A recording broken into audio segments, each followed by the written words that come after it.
একই দিনে একই কায়দায় ঢাকা বিশ্ববিদ্যালয় এবং জাহাঙ্গীরনগর বিশ্ববিদ্যালয়ে দুইজনকে হত্যা করা হলো।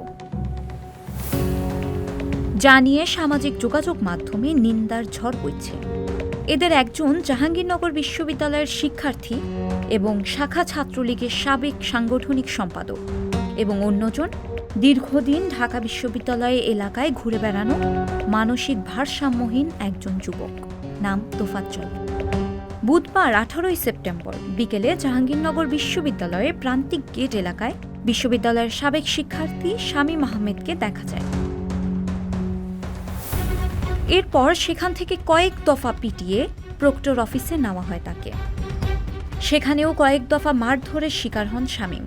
পরে তাকে আশুলিয়া পুলিশের হাতে তুলে দিলে গুরুতর আহত অবস্থায় গণস্বাস্থ্য সমাজভিত্তিক মেডিকেল কলেজ হাসপাতালে নিলে রাত 11টায় তিনি মারা যান। নিহত শামীম বিশ্ববিদ্যালয়ের 39তম ব্যাচের শিক্ষার্থী এবং ছাত্রলীগের সাবেক সাংগঠনিক সম্পাদক। এইদিকে একই সময়ে ঢাকা বিশ্ববিদ্যালয়ে তোফাজ্জল নামে এক মানসিক ভারসাম্যহীন ব্যক্তিকে পিটিয়ে হত্যার ঘটনা ঘটে। মোবাইল চুরিকে কেন্দ্র করে ঘটে এমন ঘটনা। বুধবার সন্ধ্যায় তোফাজ্জল নামের সেই যুবক হলে ঢুকলে তাকে আটকে বেধড়ক মারধর করে। তারপর তাকে হলের ক্যান্টিনে নিয়ে ভাত খাওয়ানো হয়। এরপর গেট রুমে নিয়ে গিয়ে আরেক দফায় মারধর করলে অসুস্থ হয়ে যায়। পরে শাহবাগ থানায় নিয়ে গেলে পুলিশের পরামর্শে হাসপাতালে পাঠানো হয় তাকে। হাসপাতালের কর্তব্যরত চিকিৎসক মৃত ঘোষণা করে তোফাজ্জলকে। পরিবারে কেউ না থাকায় তোফাজ্জলের লাশ ঢাকা মেডিকেল কলেজ হাসপাতালের মর্গে রাখা হয়েছে।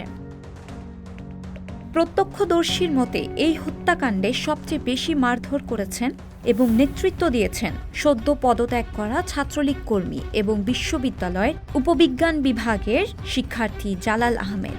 ঢাকা বিশ্ববিদ্যালয় প্রশাসন বাদী হয়ে অজ্ঞাত আসামিদের বিরুদ্ধে একটি হত্যা মামলা করেছে। এমন হত্যাকাণ্ডে তীব্র নিন্দা জানিয়েছে বৈষম্য বিরোধী ছাত্র আন্দোলন।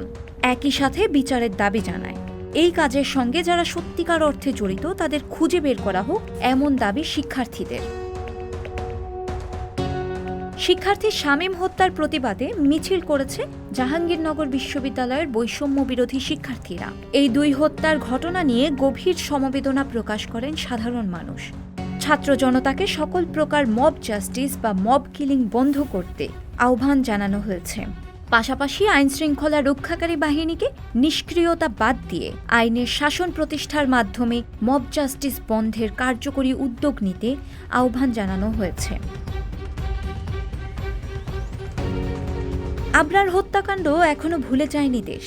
কাউকে পিটিয়ে হত্যা করে তা ধামাচাপা দেওয়া যায়, এমন ঘটনা বন্ধ হোক, এমন দাবি সাধারণ মানুষের। সর্বশেষ তথ্য অনুযায়ী তোফাজ্জলকে হত্যার দায়ে ঢাকা বিশ্ববিদ্যালয়ের 2জন শিক্ষার্থীকে আটক করেছে পুলিশ। আটককৃত 2জন হলেন পদার্থবিজ্ঞান বিভাগের ছাত্র, সাবেক ছাত্রলীগ নেতা জালাল মিয়া এবং মৃত্তিকা, পানি ও পরিবেশ বিভাগের ছাত্র মোহাম্মদ সুমন।